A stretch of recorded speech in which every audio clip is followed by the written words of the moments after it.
So I've been at EXP since July of 2019. Good for you. Yeah. How about you? January 2019. Oh, wow. Okay. Yeah. We're newbies. We are newbies. Did you get into real estate in January too? No, I've been in real estate since I started in real estate in 2003. I Okay. got in the Didn't you start game. off as a lender? No, No? Okay. nope. I don't know why I'm thinking that. Okay. No, I started off as I just got in the game. I had a I was in a different industry before and Okay. got in this. So So you've been doing real estate since 2003. And who were you with before EXP? so my story, I started. I was in the music business, and I did that from about 23 years old till 33 years old. Okay. And we actually had the largest Christian rap record label in the world. Oh, wow. So that was fun. It was it was a niche of a niche. So saying we're the biggest is not saying much, but it was a hoot. It was really Yeah. good. We were doing real well in that business. I had 14 employees, 18 artists on the label, and Wow. then we lost everything we had when MP3 came out.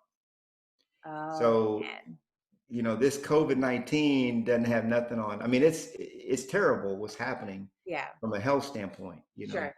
But in terms of how it can devastate a business, I mean, I went from making 150,000 a month to losing my everything, my house, everything. Oh, man. Yeah. So I was like, okay, what am I going to do now? Well, people kept saying I'd be good at real estate. So I said, let me try that. So I was 33, got my license, but I was terrified to start. Uh, So I didn't even begin practicing for 6 months after I was licensed, okay. just because I felt like I had to learn everything, had to know it all, etc. Yeah. But I got in listings from the beginning. Took over 1,000 listings my first 10 years in the How business. how did you do that? Just to, I mean, How did I get in listings first? yeah, like how did you start off and just run with it so fast? So part of my failure to launch was that I got a book by Gary Keller called The Millionaire Real Estate Agent, I was just and gonna turn because I had it over here, got but I it. just moved I just it. moved mine. Do I have mine here? I don't have mine here either. We have it on our supplemental book Hmm. shelf, right? At this point, but I got that book, and he had Gary wrote the book in June of two, or it came out in June of 2003, or Hmm. sometime in 2003. Got it within a month or two of it coming out. And so I studied it like I was studying the game, like a Bible. And so consequently, I didn't really start practicing because I kept trying to get my game tight, game right. But because I have such an extensive background in the entertainment industry, I was able to do a lot of things that I didn't see a lot of other people doing. Like, for example, I had at the time, I mean, you're talking 17 years ago, I had billboards that I leveraged, and they allowed me to put up the billboards without paying up front. So I did 4 billboards. I had a van that I had wrapped, which I also got an incredible uh, deal on that because I did all the graphic work and just had them wrap it. So it was like a super, almost nothing price. Hmm. I had a buddy working there. Then I started off with a farm of, I think it was 5,000, two or 3,000 houses. It was a lot of houses. And then I had, of course, other people paying for that. And then I had, what else did I do? I did a bunch of stuff. I took 21 listings in my first 74 days. Say 21. that. Can you And say I that know again? that because I started with Say that I again. My took internet. 21 listings, 21 21. in my first 74 days. Yeah, I took Wow. 21 listings in my first 74 days. That is And amazing. yeah, I didn't know, I didn't know I was breaking any records or anything. I didn't have a lot of benchmarks to go by. Uh-huh. But I had a mentor. I had a mentor from the very beginning, from day one, Arnold Solis. He was at Prudential. I went to go work at Prudential Realty, Okay. and I was there for 74 days. Um, and then I figured, man, I can get more money than, after I took all those listings, I said, I could probably be making more if I was at Remax. Uh-huh. So that's what I did. And I started, honestly, Paula, in a small town where my wife was from that town. But I didn't know anybody there. We just moved there. Oh, Uh, we were brand new, fresh, scratch. But I did have a mentor that showed me the ropes from day one, from jump. He was like, "No, don't do that. No, you're supposed to use this form." I got into expireds because he was into expireds. He took me to the Mike Ferry conference. Another mentor there took me to Brian Buffini. So I just learned. I learned and learned, and I implemented what I was everything. learning. So what was I the one thing that you did, to get your listings? What lead generation The technique? number one thing that I tell people is you got to become well known. You got to become famous. If you don't do that, I mean, there's a couple of things that you can do in this business that if you do those right, the rest it just takes care of itself. Just like Gary says in the one thing. What is the one thing that I can do such that by doing it, everything else is either easier or unnecessary. Sorry, my internet's messing up on me. I don't know if you can hear me, but you're frozen. So if you're still talking, pause for a second and hopefully it'll And catch up. I hear you. I see you frozen. Yeah, the There we whole thing go. I'm sorry, my internet, I You're am in real time now. are we back? Yeah, we're back Okay, now. cool. So the last thing I heard you say was in regards to the one thing that you did to get your listings, you were referring to Gary Keller's book, That One Thing. Yeah, and the one thing, Gary writes that the question that he asked, and he actually was asking this question years before he wrote the book, was what is the one thing you can do or you could do such that by doing it, everything else would become either easier or unnecessary. And for me, the one thing, because of my understanding of human psychology and being in the entertainment industry, is that becoming famous is the one thing I could do such that by doing it, everything else would be either easier or unnecessary. Uh, And, Paula, I see a lot of agents expending a lot of muscle power and energy just to be like the next guy or the next gal. mhm. And that does, I just kind of hop skip that whole process, and I made myself famous, or at least appear famous, from the very beginning. I started with a pre-listing package, which in the music in entertainment, we have what we call a press kit. A press kit. Now, a press kit is meant to impress people. That's the whole purpose of it. Mhm. If I'm a football player, they want to see my reel. They want to see my highlights, my clips of and if I'm going to go have a part in a movie, if unless I'm Russell Crowe, okay, or somebody like that, then I don't have to send nothing. But if I'm one of the other 29 actors in the film, I need to send in a press kit that, hey, he was in this movie, he did that, he's been done this. So I put together early on a press kit, pre-listing package, people call it, Mhm. um, a movie. I have a pre-listing video, and then also I have a book that I, for sellers, called Consider It Sold. This is me when I first got in the business. Look at that. Look at that. Wow, wow, look at that young man. So it's things like that. Now it does sound difficult, but one thing that I learned from Gary in that book is that it does take time to do these things up front. But you know everything takes time. I mean, we Sure. have 168 hours a week. Everybody has the same amount of time. So you can either spend the time to do them up front, or you can spend the time on the hustle and grind because you didn't do them. You Mhm. know, so certain things do require a little bit of upfront effort, but once you have them, you set yourself apart. So that was really very critical. Mhm. And then mindset was another critical thing. See, everybody wants to know the how, Mhm. and the reality, Paula, is I can share with you my how. I mean, I wrote a book. Where's my book at here? Success with Listings. everybody should have this. So I made it free on my website, knolly.com. Oh, This nice. is this is 430 pages, Oh, you know, wow. That's nice of you. 430 pages. Everything that I know how to be successful taking listings. Um, but the reality is the how is not as important as some of the other questions, because if I interview, and I've done this, I've interviewed hundreds of agents, and even when Gary did his research project, which we call the Millionaire Real Estate Agent, Hmm. um, he interviewed a bunch of people, and they all did it different ways. This Right. guy was doing this, that guy was doing that, this guy was doing it this way, you know. But at the end of the day, though, if you set yourself apart, like you have branding, right? Hmm. You have imaging and branding. If you set yourself up apart in the mind of the consumer, then you win. Right. You know?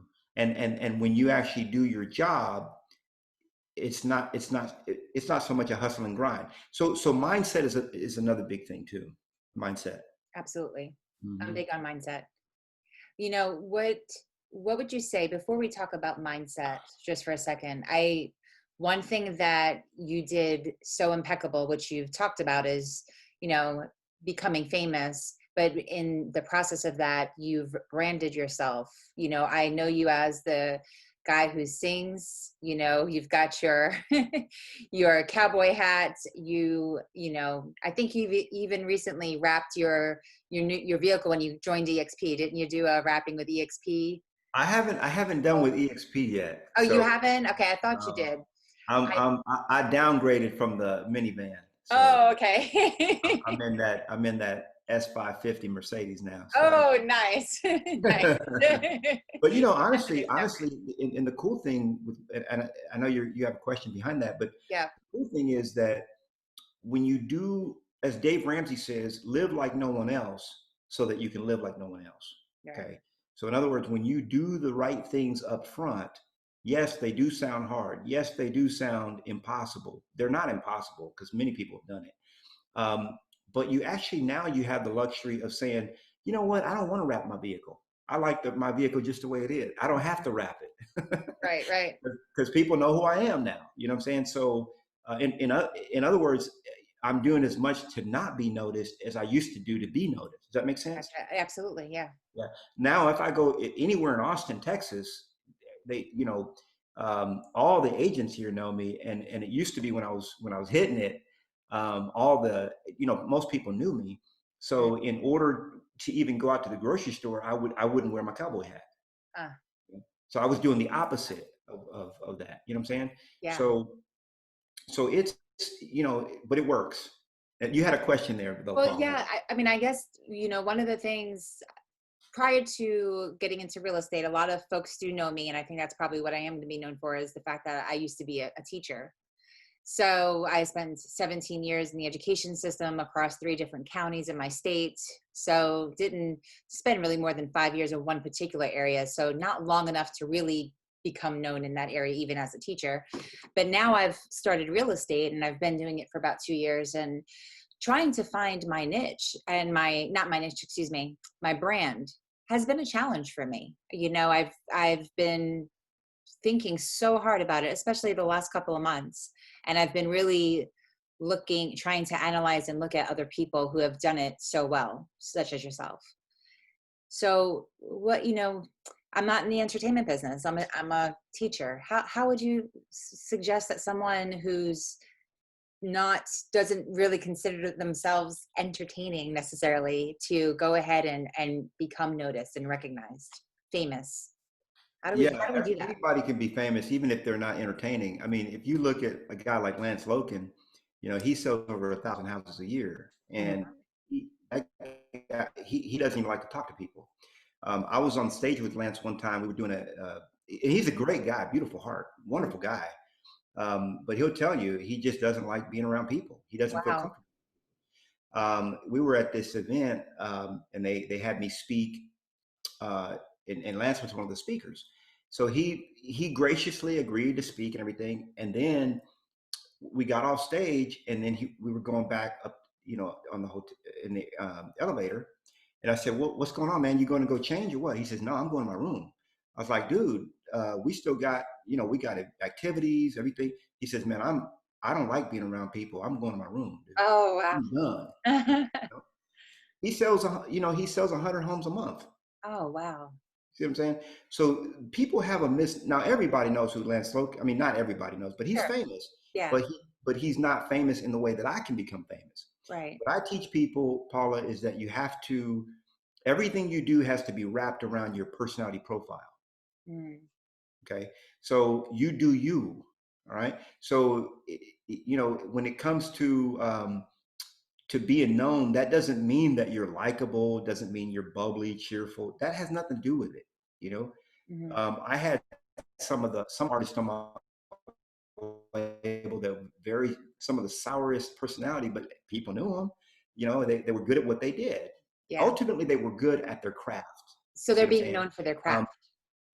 yeah, they're being known for their craft, but just being the best in town don't buy the lunch. It doesn't pay for lunch, because the best restaurant in town can still go out of business. Sure. People think just because they have the best food. I mean, I've been to a lot of places that have great food, and 3 months later they're out of business. I've been to places that have crappy food, and guess what? 18 years later, they're still in business. Mm. So there's something more to it than that. And when you read here's a good book for you. Uh, the 22 Immutable Laws of Branding. Okay. Oh, I like that. Yeah, these guys are old school. This is old school. This is where you learn the real thing right here. Al Reeves, Nice. that's him. Okay. How to build a product or service into a world-class brand. Okay, it's not a very thick book, because the principles are not very uh, they're not very complex. Simplicity is the key. Hmm. If somebody comes to you trying to teach you something very complex and difficult to do, then it's probably not for you. You know what I'm saying? So the principles that I teach are super duper ultra simple. You have to not be afraid of being seen. Some people subconsciously are afraid of being seen. So people, we send sick. A lot of what I teach is quantum physics.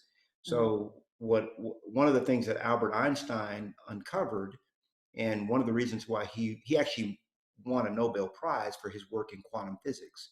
Hmm. And Albert Einstein said that the human brain, okay, the Homo sapiens brain broadcasts signals, okay, and those signals are picked up by other brains. Okay, this is Albert Einstein. And then another guy that said the exact same thing was Nikola Tesla. And another one that said the exact same thing was Thomas Edison. Okay, when they did all this research into the at the subatomic level, um, people say, well, is it telepathy? Well, I don't know what it is, but and they don't know. Thomas Edison, to the day he died, did not know what electricity was. Wow. Okay, he knew what electricity could do, and there's not a scientist on the planet that knows what electricity is to this day. Wow. This lady came up to Thomas Edison. He was speaking somewhere, and she was just perplexed, just like a lot of people come to me like, man, I just don't get it. And she asked him, she said, Mr. Edison, what is what is this electricity? What is it? How does it work? How does it work? That's what I want to know, how it works. And he says, madam, electricity is, use it. Just use it. Right. So the principles, the principles are. And so, the reality is, if you try to be something that you're not, then you're not in flow. Hmm. Nothing in nature tries to be what it isn't. Nature goes with what it is. So if you're a teacher, go out and teach. Like I'm a teacher. So when I go on a listening appointment, I show up as a teacher. That's what I do. And I'm there. But now somebody else that's not like me, they might just go in and just give them a line of sales or whatever. I'm not a good salesperson. But some people that are really good at sales, they just go in and sell, and they say, hey, you need to sign, you need to go with me. And that's how they get it. It's a different tactic, but the result is still good. Does that make sense? Sure. No, absolutely. No, Yeah. So you absolutely. have to understand who you are, and then lead generate around your personality profile. So understanding who you are. So for example, one thing, I mean, I'll use myself, that goes into your niche, finding your niche then as well, is if I'm, the teacher who likes to help, and maybe I'm going to find my niche with first time homeowners, because those are the ones I can wrap my arms around and really educate and guide through the process of real estate. Possibly, I'm just giving an example. Yeah, that's a small thinking. Okay, let me Mhm. just tell you, and you give me permission to be honest.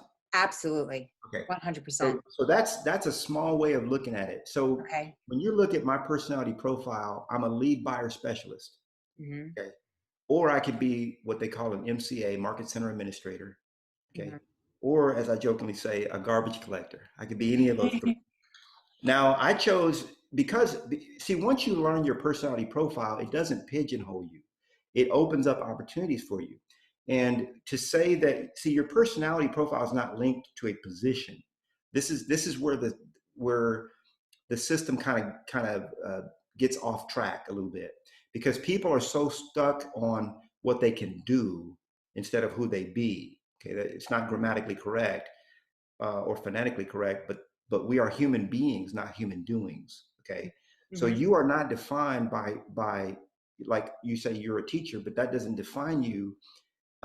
So what you have to do is you have to scratch below the surface. Okay, in other Hmm. words, what is it about teaching that makes you tick? Like what is it that gets you excited Hmm. about teaching?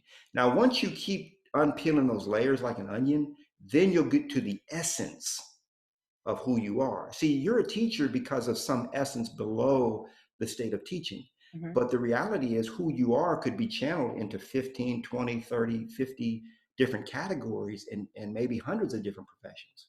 Okay. Right. So you're just expressing, in other words, your who you ultimately choose to raise your hand and be is essentially a choice. So but that profession is really a conduit to your purpose, to your beingness, to who you are.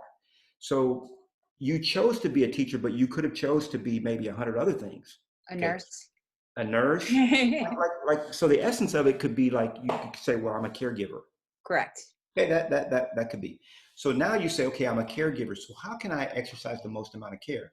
Now, in reality, even though I'm a lead buyer specialist by profile, I love being around people. At the same time, I know that I can work 25 sellers in a month. Hmm. Okay. In the same month, I could probably be taxed to work 7 or 8 buyers Hmm. in the same month. So I know I can do 3 times as many sellers as I can buyers. Right. So the challenge is now becomes, oh, but I'm a caregiver. I like caring for people. So how can I not only maximize my income, maximize my potential leverage, because listings are highly leveraged. It's a highly leveraged business. It's like Correct. 91% of the activities can be leveraged. So how can I, and this is what Gary taught. And so it's like, so now I know I'm a caregiver. So how can I bring that into the listing game? Okay, how can I care at a high level? You know, so then what I said was, I mean, and so I'll give you an example of how Lance does it.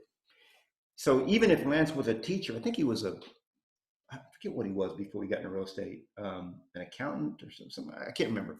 Hmm. But let's just say he was a teacher. So Lance would say, you know what? I could work with 7 or 8 buyers a month, and I would love doing it. Like I would, but at the same time, it may not leverage fully my purpose or my potential.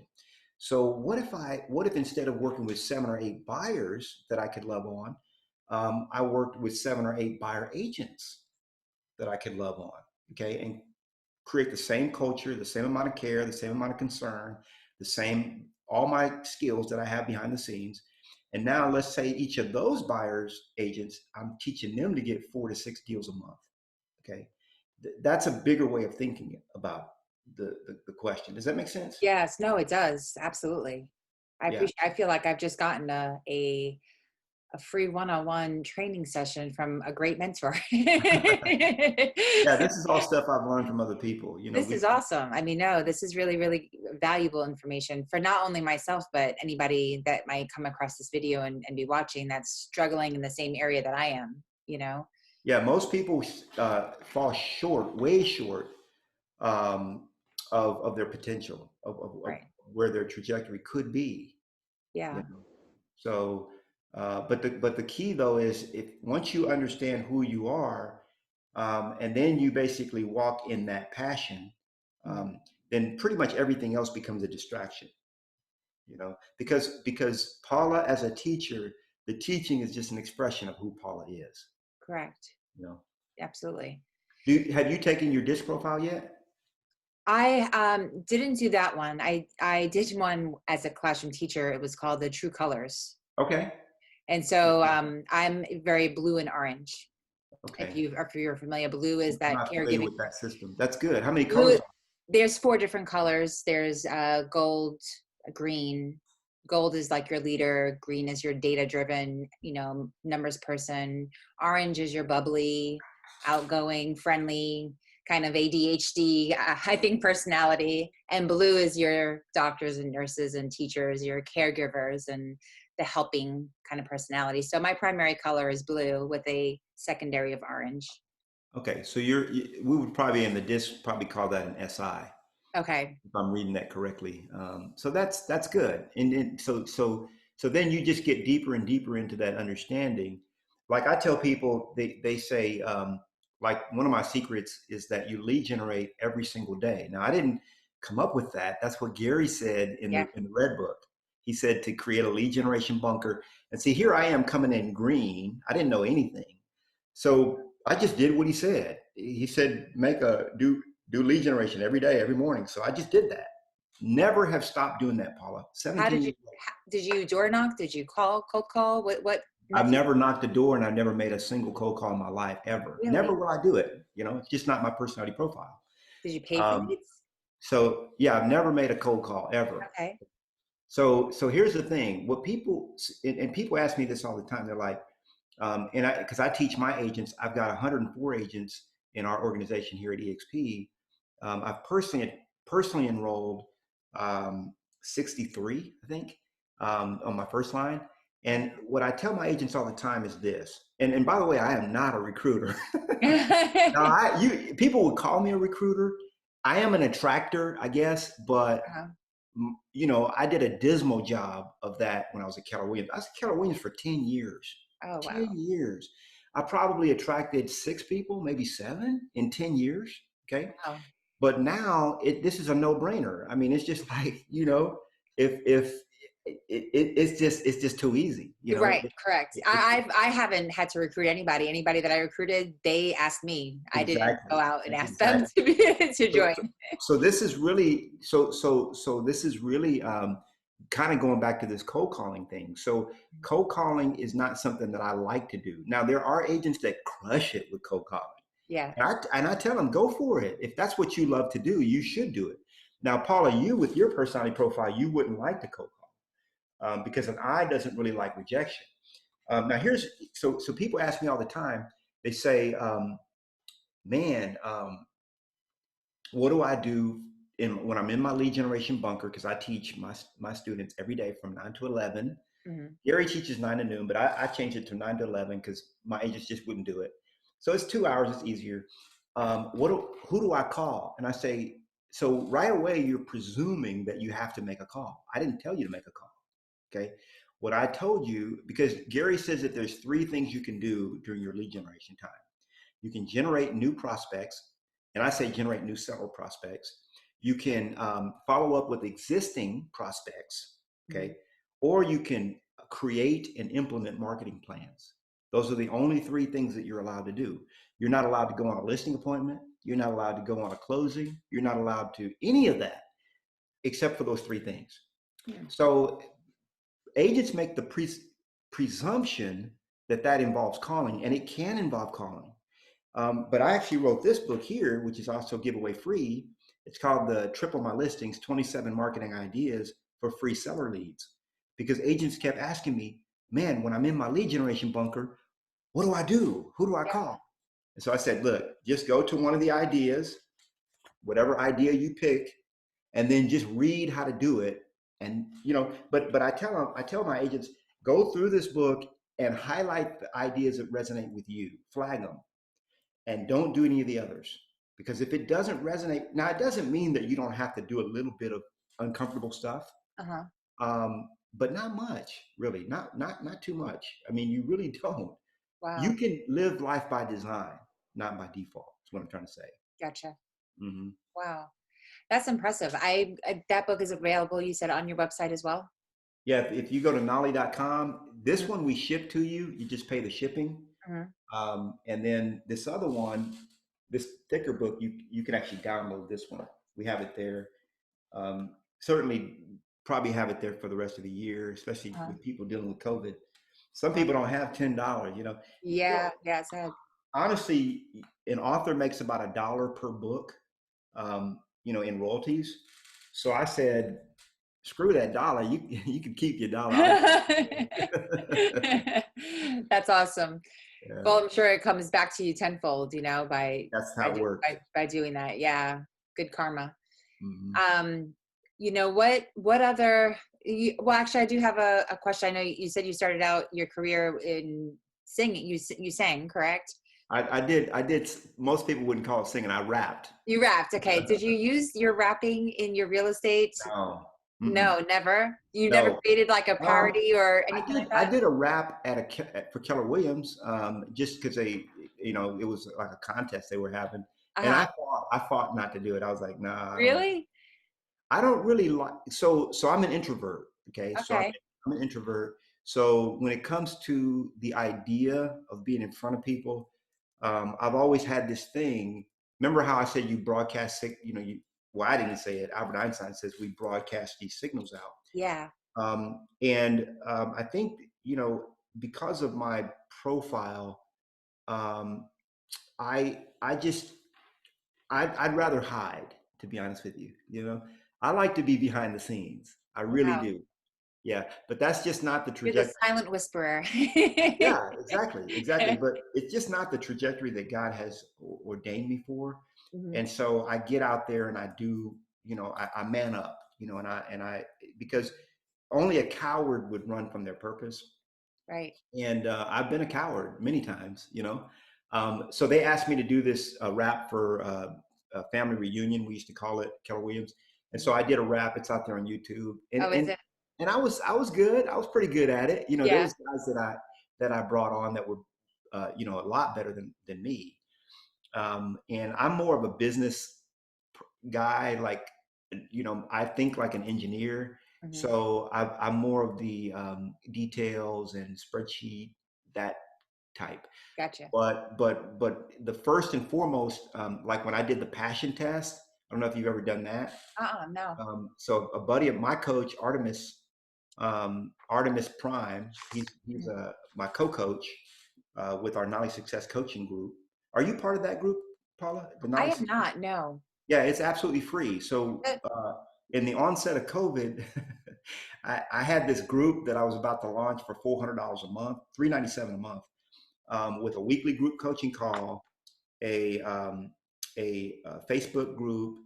You get an accountability coach or accountability partner, I should say, Mhm. and then a couple other things that we everything's recorded. You have a library of training. So I was real smart. I was like, oh yeah, we're gonna drop this for $397 a month. It's gonna be hot. Everybody's gonna want it. And then COVID hit, and I got the tug from the Holy Spirit. It's like, just drop it, just make it free. I was like, Right. I'm not making this free. I like money. And so I did. I ended up making it free. So we already have 1,200 members in the first month, Nice. and it's beautiful. I get to get on just like I'm doing right now every single week, and just it's live. People can ask questions and stuff. And the reason I brought that up is because my co-coach, his name is Artemis, with two T's, Artemis, Artemis, Uh-huh. and he teaches this stuff that I learned a lot of what I teach from him. And so he has this thing called flow consultation. Mhm. If people go to artemisprime.com, you can just check it out. But that's what I took, and from that, there's a spinoff called the Passion Test that he does. And what I learned was that my number one passion, and I got it up here, was my own personal development. Like that's my number one thing is growing into my ultimate greatness.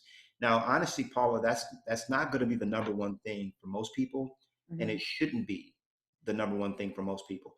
You know, if you when you remember the book, I mean, when you look back on the book, The Millionaire Real Estate Agent, Mhm. you'll remember that he kept talking about the big why and big why. And I was Yeah. like, man, skip to the good stuff, man. I don't want this crap, this good big why garbage.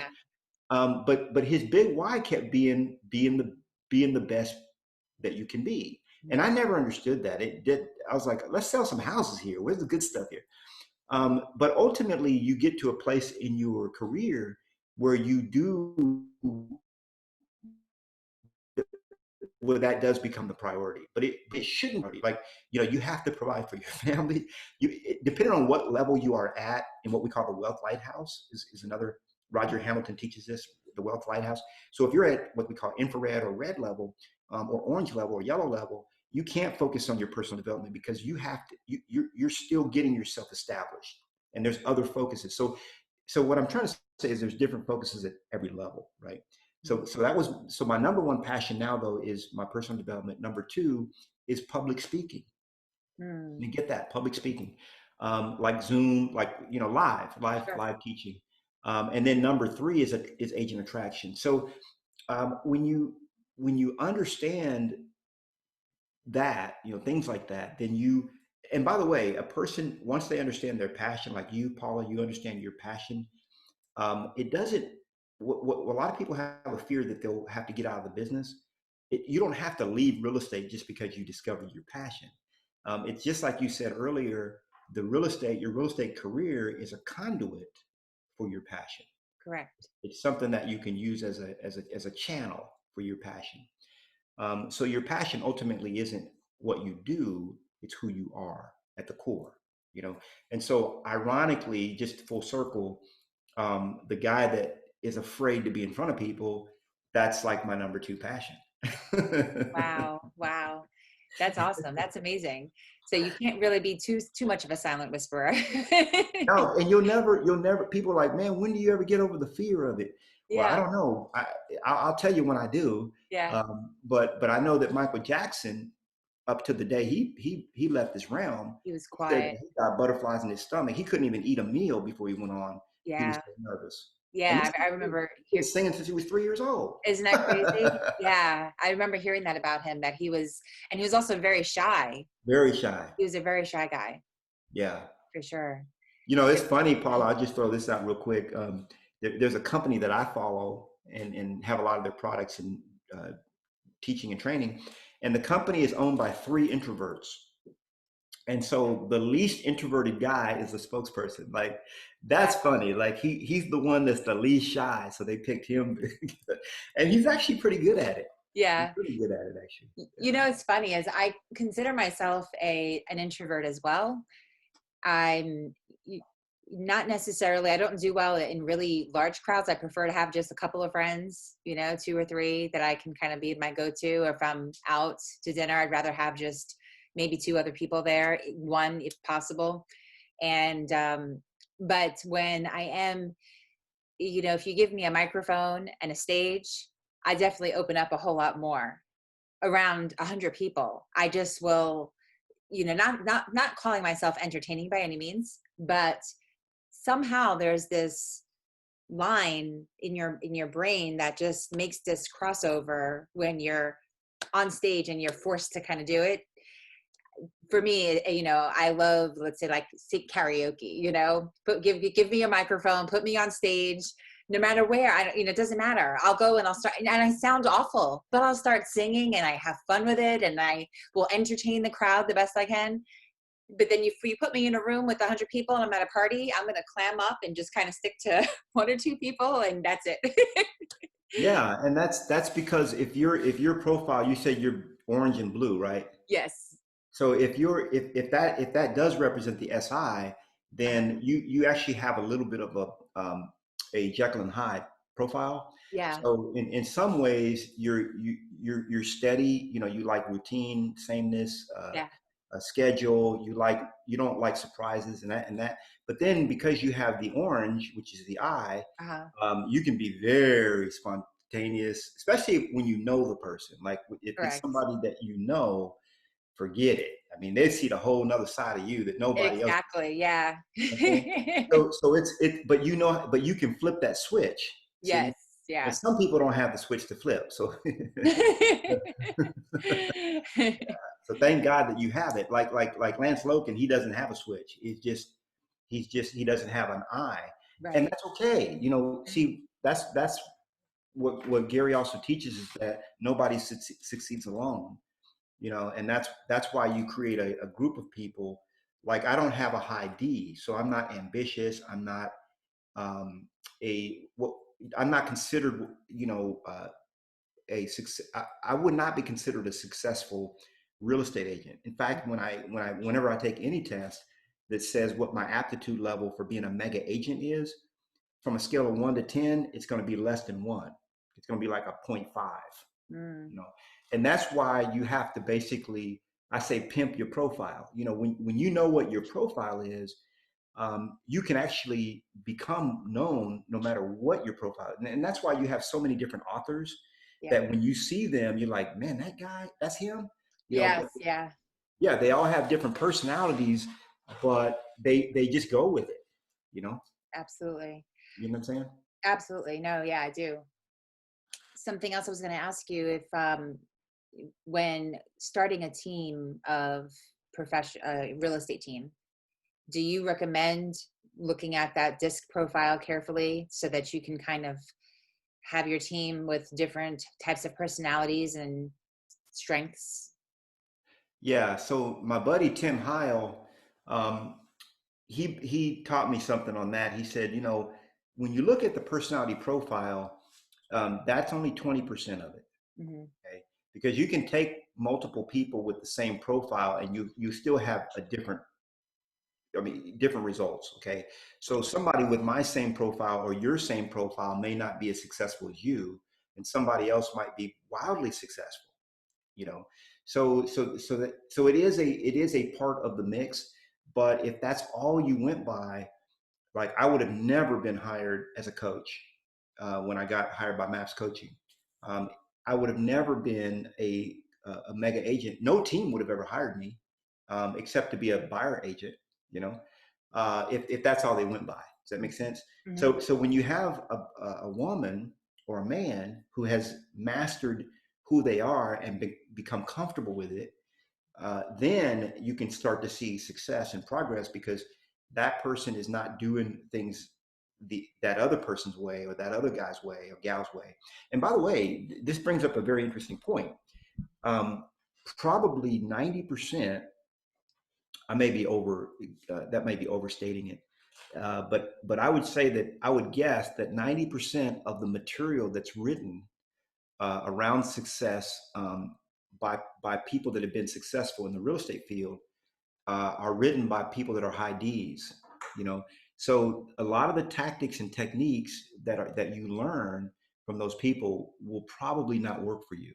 Gotcha. Does that make sense? Yeah, no, absolutely. Yeah. So I'm going to want to And try to, even if they did work for you, it would be like putting a square peg in a round hole. It'd be very uncomfortable.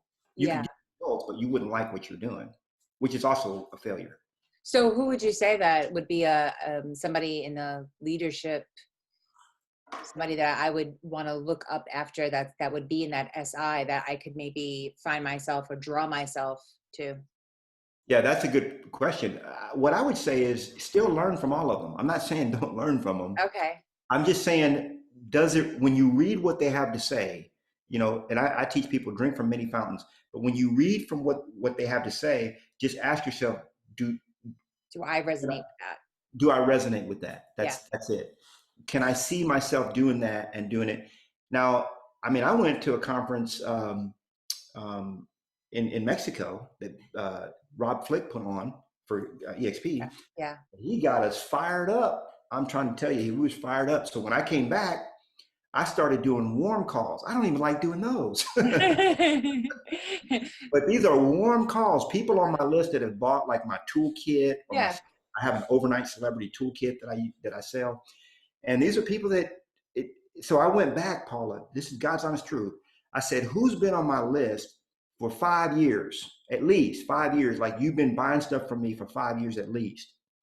And I said, and so I printed it out. It was like, I think the list was like 1,200 people that have been on, because I have like 33,000 agents on my list that have consumed my content training, but I only wanted the people that have been on for 5 years or more.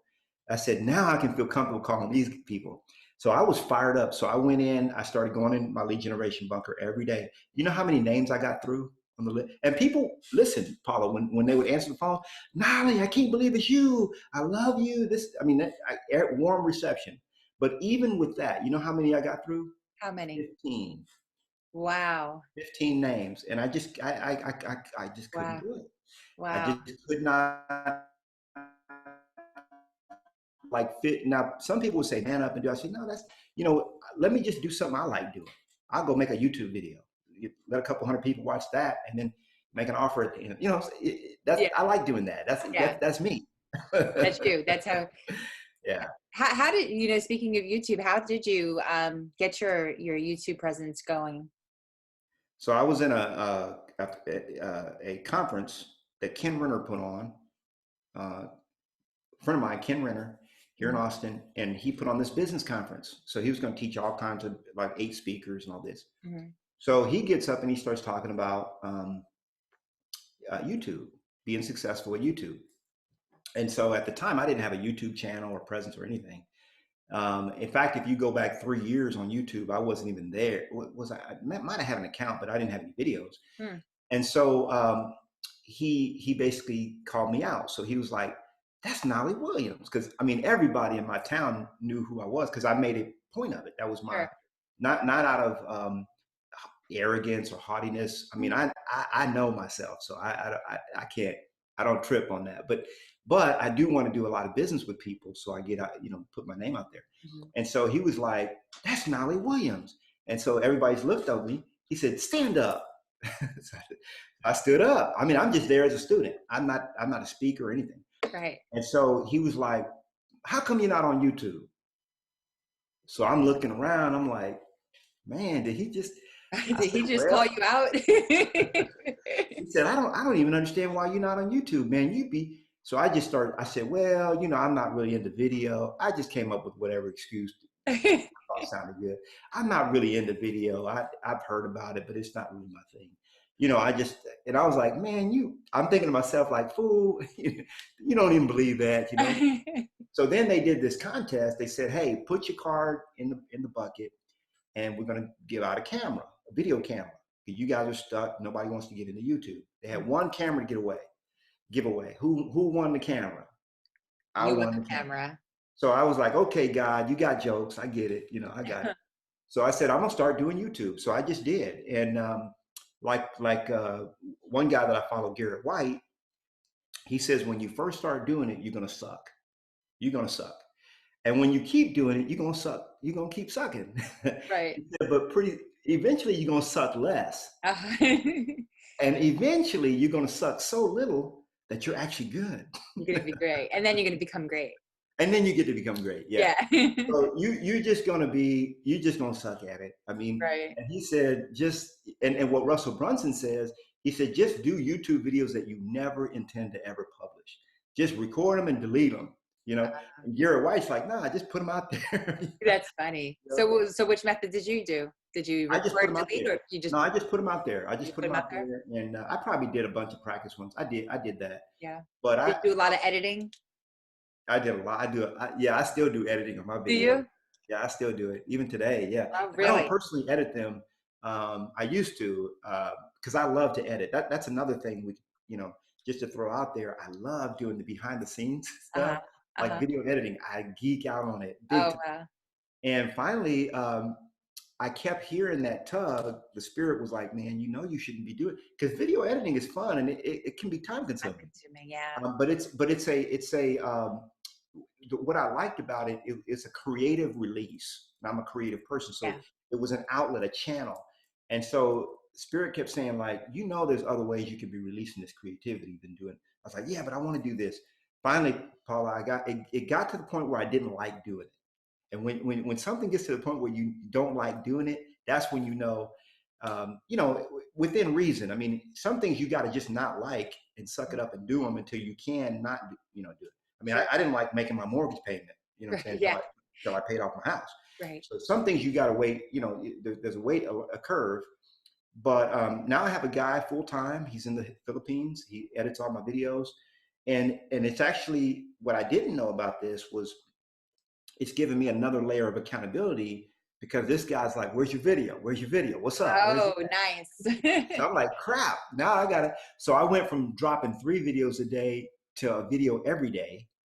And now my own coach is like, dude, you got to cut this frequency back. I can't stay up, I can't watch a video a day and stay up with your content. I was like, dude, I'm bringing them. Wow. Now, did you get this guy in the Philippines? Did you get him from onlinejobs.ph? No, so I went through, so a buddy of mine, this guy named Daniel Ramsey, he owns a company called My Outdesk. My Outdesk. Okay. Yeah, My Outdesk. And so Daniel, we go back like a decade at least. And he's a good friend of mine. I've stayed at his house with his wife and his children and stuff. So, he's just a good friend, and he has a VA company with like 2,500 VAs. And I like them because even though it's a little bit more money, they actually provide health care, they provide dental care, they provide, days off, paid. Nice. It's like the cream of the crop. And what he'll do is he'll interview like 100 people to get and hire one. Okay. They all have degrees I don't even have a college degree. I'm a college dropout. Right. But like my guy has a degree in computer science, and so they just find good people, and so I just went that route. Okay. Yeah, yeah. That's Mhm. great. But my guy is phenomenal. I mean, I have 3 VAs in the Philippines. One's been with me for 6 years. The other one's been with me for 5 years, and then this Paul, who's my video guy, he's been with me for about a year. Okay. Wow. Yeah, Mhm. that's great. I've been thinking about that, and I'm not even nearly as busy as someone like yourself, but just the video, I'm not necessarily great. I do actually enjoy playing with it, but I realize I enjoy playing with it a little bit too much, that it's distracting me. So I need to, maybe I just need to give that to somebody else to do, since I really like it and it's taking up a little bit too much of my time, and let me focus on something else that's going to be more productive and make me money. Yeah, rechannel that energy. We've learned that we have to channel it into what we call dollar productive activities. Absolutely. Yeah, Mhm. absolutely. Yeah. Well, listen, I so appreciate this conversation today. I found a lot of value in it. Unfortunately, my internet went out a couple of times, so as apologize for anybody watching that you're going to see that, but it was definitely really, really great information. Thank you, Paula. It's a real blessing. I really appreciate the opportunity to engage with your audience, and I wish you a lot of success. I mean, I know you're going Yeah. to just keep reaching out to, if there's anybody you need me to help you reach out to. Right. I know a few people. Okay. Thank Um, you. I can help you with that, and keep paying it forward. Yes, absolutely. Absolutely. And one thing I want to say to you too, Nolly, is I appreciate how comfortable right from this, before I even hit the record button, you made this whole process be today. So, I do appreciate that. You're very successful, but you haven't let that success go to your head and, display any kind of arrogance or anything about you. So that's really nice to see. And that's one thing that I promise to always continue to be like as well. So thank you for that. Yeah, I appreciate that. And Scripture says, "Let not anyone think more highly of themselves than they ought." Okay, and when you study the word, like when you look at it, say, "Well, how highly should I think about myself?" You'll be pretty surprised. So Right. yeah, you have to. I take life with a sense of humor, and I. It took me a long time to learn that though, because I did live in pride for many years Did when you? I was younger. But you get humbled. I mean, I've lost a home to foreclosure. I've been foreclosed on. I've lost fortunes. I made my first million when I was 29, made $2 million that year, lost it Did you? all. Oh, wow. I've been bankrupt. I filed bankruptcy. You know, Really? I, Wow. I've never, I didn't, I actually never finished any of the higher educations. You know, I didn't even graduate high school. Okay. I had to go back and get a GED just to Oh, get to wow. college, and then dropped out of that to start my business. Wow. So, you know, we're all one human family. You know what I'm saying? Yeah. We're all one. And the more people, like you said, karma is very, very important. And when I learned that what I'm thinking, what I'm putting out there is actually broadcast into the universe, I started thinking, you know what? You really, the more I learn, the less I know. You know what I mean? Yes. Yeah. Yes. So I appreciate you saying that and being so gracious with me as well. Yes. No, you're welcome. And hopefully maybe one day we can do this again and brainstorm, and you can just explode my head with lots more ideas. Part two coming up. There you go, part two. Hold on.